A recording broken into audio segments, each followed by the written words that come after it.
bit of a relic. That's me, of course, not the uniform. In the 1970s, I spent 9 years in the Army. I think the Army's changed a fair bit since then, but to me, it was a very special part of my life. I'd like to show you what my Army career was like, right from day one till the time I got out. Here it is. My first full day in the Army was spent travelling in a bus, eventually arriving at Kapooka near Wagga. We were taken to our barracks and introduced to our platoon staff. We all had that terrifying feeling, that feeling of the great unknown. No one knew anybody. The rooms were very, very sparse, and it felt just a little like being locked up in a cell. We were very, very apprehensive. The next day, it was an early start down to the quartermaster store to be issued with some of our gear.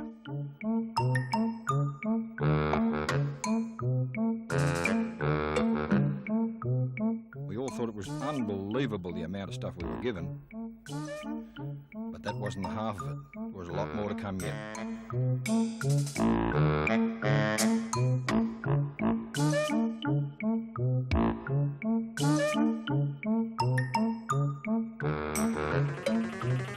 In the late 60s and early 70s, long hair was the go, but not for us guys. One of the strongest memories I have of my Army career was the night we all lined up to get the haircut. For some of us, it was one hell of a big cultural shock.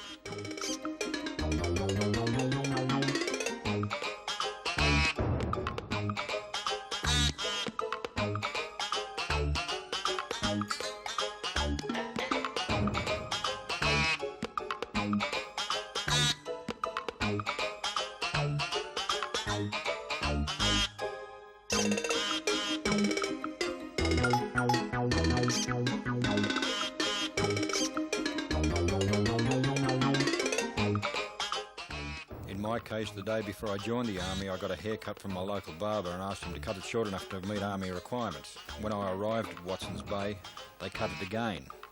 And when I arrived at Kapooka, they cut it again. I had 3 haircuts in 3 days. I felt like the original skinhead. 8 platoon, attack! At Kapooka, we were all there to learn all the basic requirements a soldier should know, from drill, weapons training, PT and first aid. 7 days a week for 11 intensified weeks. As the weeks passed, I reckoned it took some stamina to turn an organised rabble like us into a mechanised drill formation.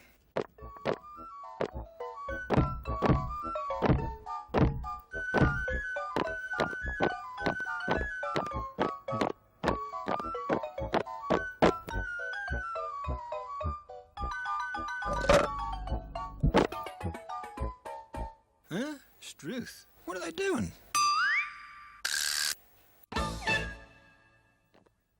He's right! Oh, Struth. When it came to getting fit, I had a lot of ground to make up. Being the oldest in my platoon, it wasn't easy.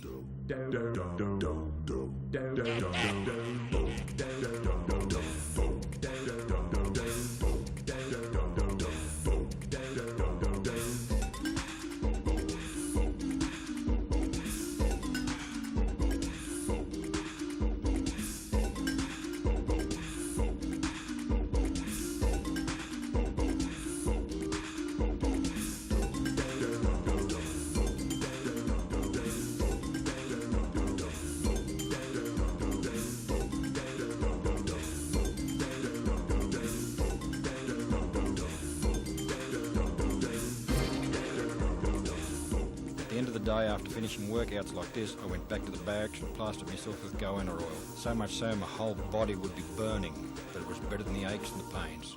Perhaps weapons training was the hardest to master. The stripping and assembling of the 7.62 SLR rifle was driven home relentlessly. That was only one step of many weapon skills that we had to learn before we were let loose on the rifle range. In your own time, aim, go on!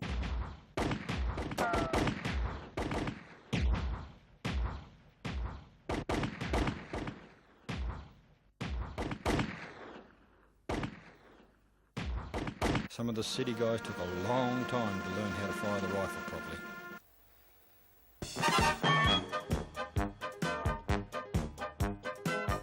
March-out day was the high point of my 11 weeks at Kapooka. Not only did the platoon I was in win the Vasey Trophy, which is only given to very few platoons that march out, but I had the privilege of being selected as best soldier and got a trophy for it. There was a small celebration after the parade, and we were off to our corps training. I was off to Puckapunyal to be a truck driver.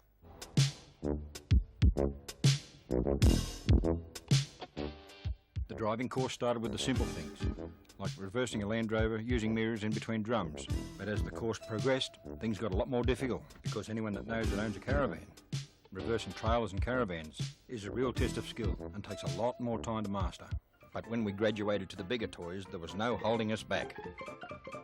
Initially, we spent hours on what they call the safe driving area, inside the camp grounds. By the end of the course, we'd travelled on country highways, city streets, off the beaten track in the mountains, down on the sand, through the scrub, and on into the sunset, and we thought we were king of the road.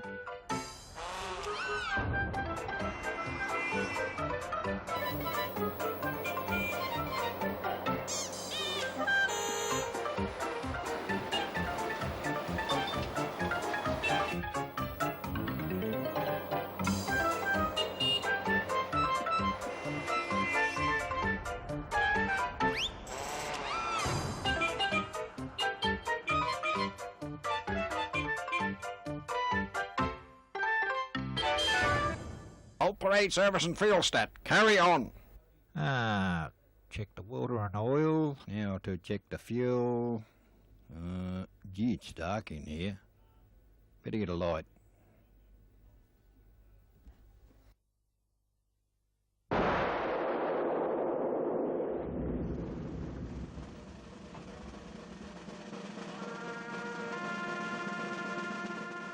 By the time our passing out parade come, we all knew where we were posted to.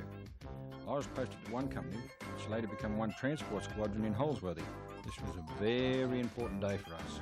We were getting our army licence. Congratulations, Private, on completing the course. Thank you, sir. Cornflake box, please. Use it with the respect it deserves.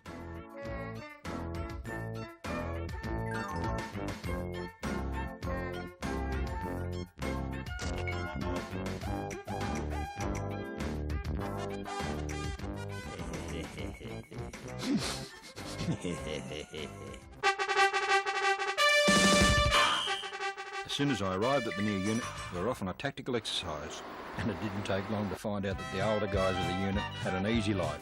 And us guys, well...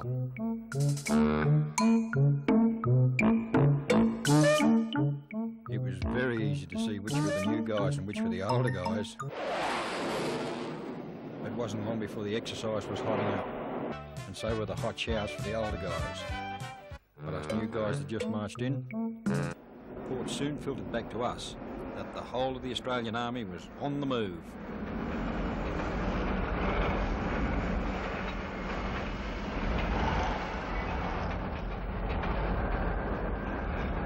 This was going to be a big show. There was no expense spared. But for us new guys, we prepared the tucker. The older guys lived like kings.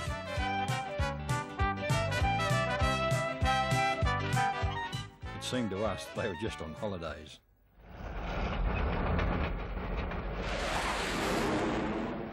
As the exercise wore on, all hell broke loose.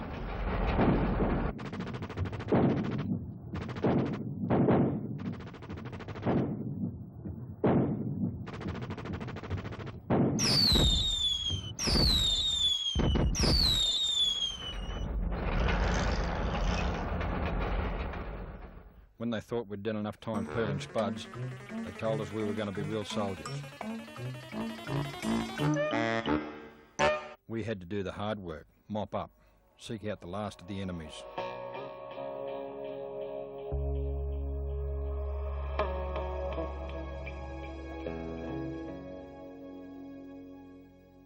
On your feet.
Within 12 months, I was promoted to Lance Corporal and been given the job of the unit's regimental policeman.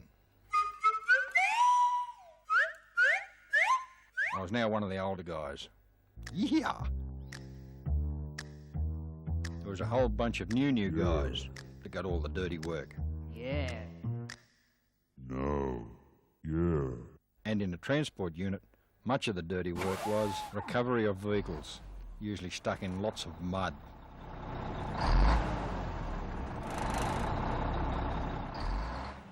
Ain't you glad you joined the army, matey?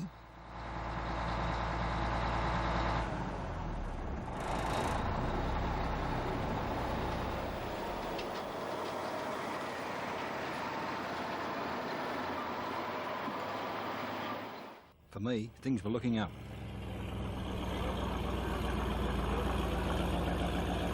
We'd purchased a flash new family car and moved into a brand new split-level army house. We'd not long settled in, and wouldn't you know, I was posted to Kapooka as an instructor. Our turn! Ah!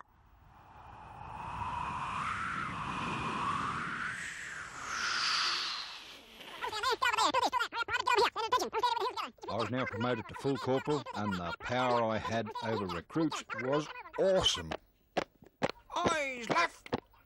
But some things seemed exactly the same. After about 6 months, I was issued with a married quarter in a village that had no one below the rank of corporal. Everybody had their rank and name out the front, and we gained a much improved social life. Like this function where all the blokes dressed as Sheilas and all the Sheilas dressed up as blokes. A rather attractive Bluey Hines trying to con young Buck.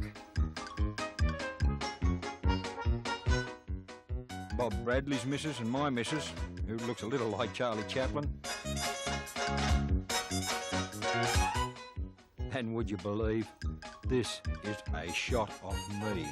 How embarrassing.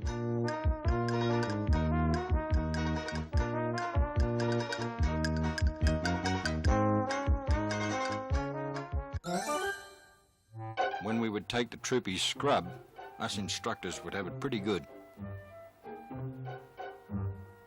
We would always make sure there was something for the troopies to do. And us guys, all the modern conveniences in the world. It was much better being an instructor. By the time the recruits got the bivouac site operational, it was time for some tucker.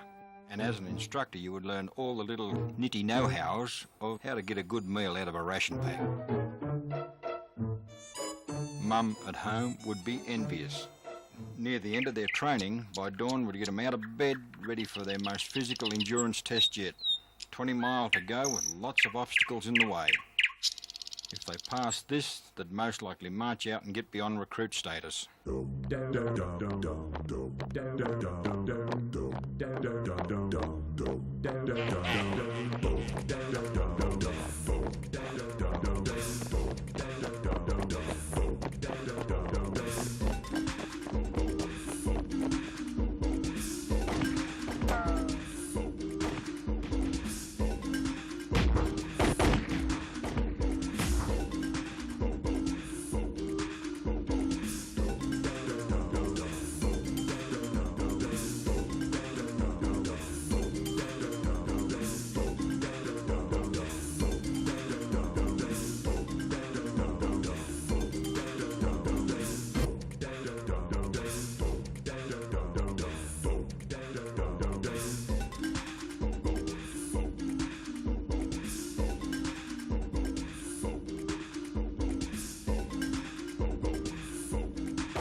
Near the end of my time as an instructor at Kapooka, the boss pulled me up one day on the edge of the parade ground, offered me the opportunity to go and do a para course. I couldn't wait. Yeehaw! Had second thoughts later though. I was often asked, what was that first jump like, and I would assure them it wasn't the first jump that worried me, it was the second one. I knew what I was in for. It was a very, very unnatural thing to do. Not long after I was qualified as a paratrooper, I expected to be posted to 176 Air Dispatch. Instead, I was posted to 42 Amphib Water Transport in Sydney. I was about to become a boatie. Yeah? The unit's home was at Morts Dock in Sydney, the oldest dry dock in Australia. There were landing craft, amphibious vehicles, and a variety of other boats and barges. The setting was great. 42 Platoon was an amphibious platoon made up of Larks and was part of 35 Water Transport Squadron, the only regular Army water transport squadron in Australia. Driving a Lark on land, particularly in city streets, took some doing, as the vehicles were at least 2 foot wider than trucks and very difficult to see out of.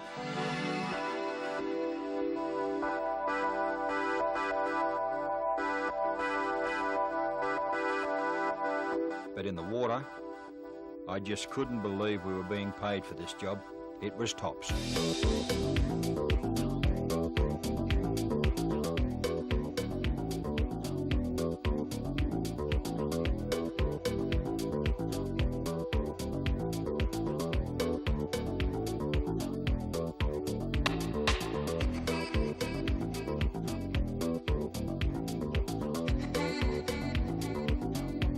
We would spend a lot of time exploring Sydney's waterways. Duck into some nude beach and have lunch and away we'd go again. But there were drawbacks, like mechanical breakdowns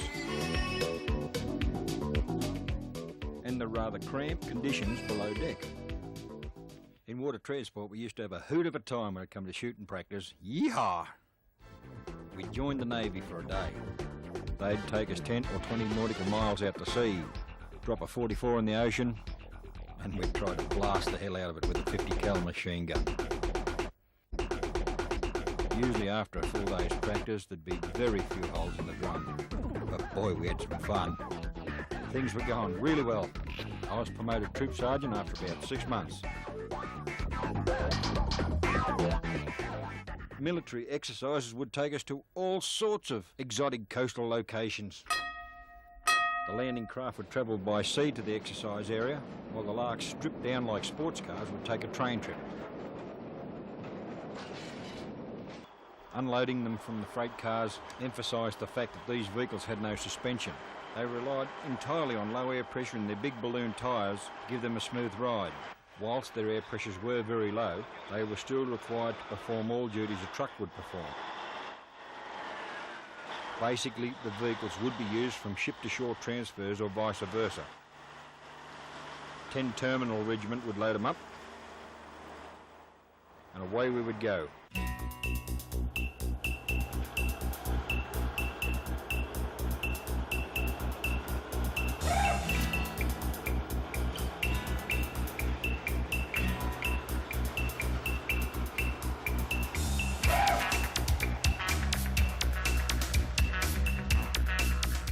When we were on exercise, the loading was kept to a minimum and the fun in the sea was kept to a maximum.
And the same to you, fella. Just when I was starting to develop web feet, I was posted back to Puckapunyal as a driving instructor and licence testing officer. It was up to us instructors to choose the type of terrain conditions the troopers would need to master before they got their licence.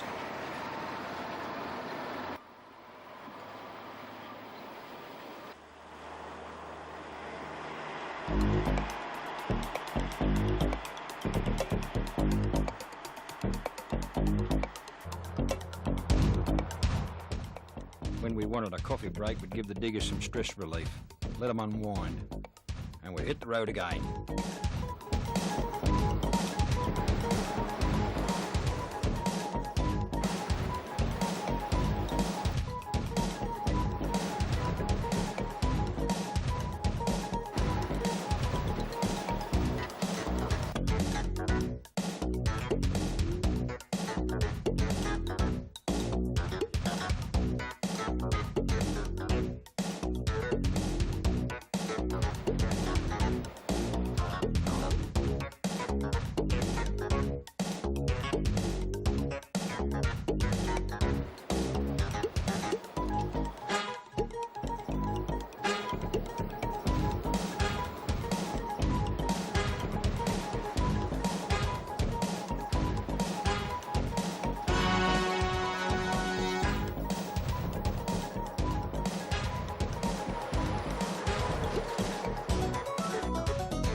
Nearing the end of their driver training, the troopers would like to get rid of some of their stress. It was like letting a fox loose in the chicken coop. Hang on.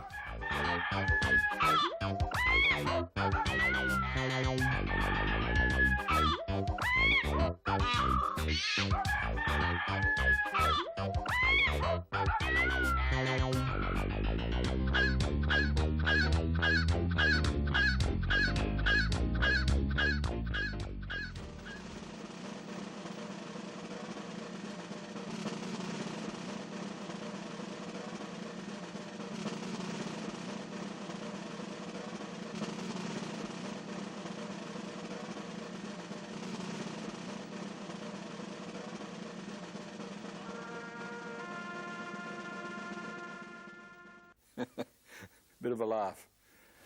Television camera. The only thing I didn't show in the film was that the last 12 months I was in charge of the video and television section at the Rock at Puckapunyal. 9 years of my life was great fun. Hope you enjoyed it. Good night.